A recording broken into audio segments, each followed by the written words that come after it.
Est-ce que vous êtes des défenseurs de la ville diffuse? Non, c'est pas exactement ça.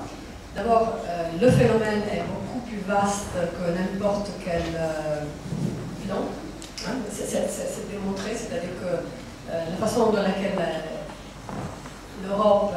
Parce que je ne vous ai pas peut-être montré les dernières images. Je ne sais pas si j'ai encore le temps. Voilà. C'était pour dire que ce phénomène est beaucoup plus vaste. Il a été lu, interprété dans les différentes traditions, dans les différentes... Nous sommes en train d'organiser un grand colloque qui sera donc à l'EPFL à Lausanne au mois d'octobre 2015, dédié à la métropole horizontale et aux traditions d'études de ce type de ville.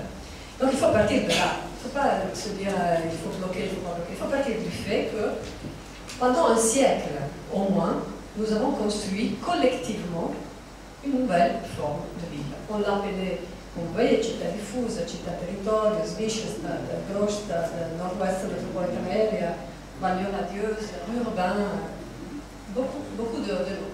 Mais ce qui est encore plus important, c'est de passer de cette échelle à cette échelle. Parce que cette forme d'urbanité n'est pas que européenne.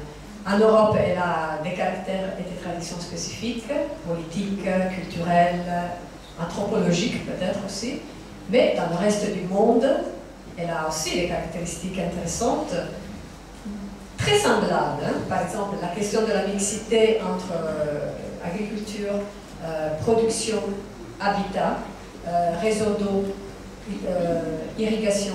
Ce type de conditions sont des choses qu'on voit très bien à l'Asie, par exemple. Et là, on a utilisé des mots différents.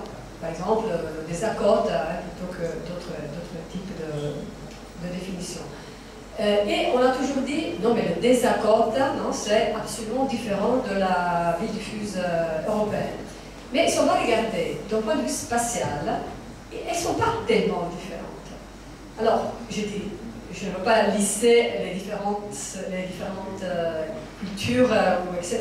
Mais en même temps, je pense que le moment est venu de regarder avec les mêmes yeux, au moins, les mêmes yeux, cette transformation et s'interroger sur le fait que les grandes rationalités territoriales ont été très importantes dans tous ces cas.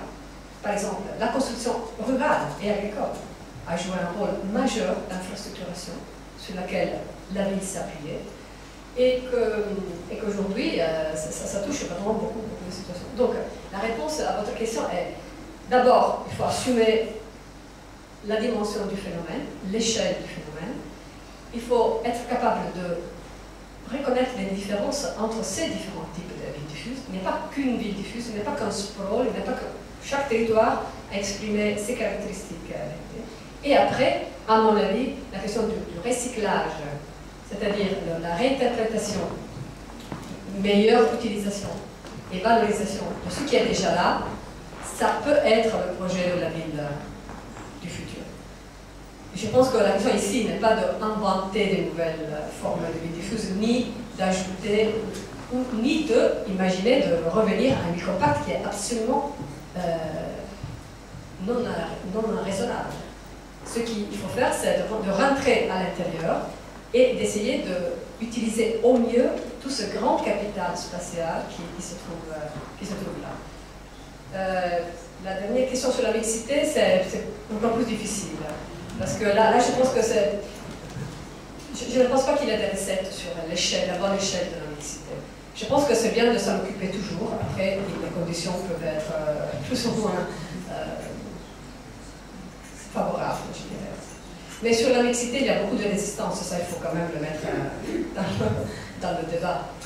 Même si on critique l'urbanisme moderne, c'est-à-dire qu'on critique l'idée de séparation fonctionnelle, on critique, après, chez nous, on est plutôt attentif à cette séparation. Donc c'est une question culturelle qui doit être un petit peu regardée pour ce qu'il est. Ça a répondu à ta question?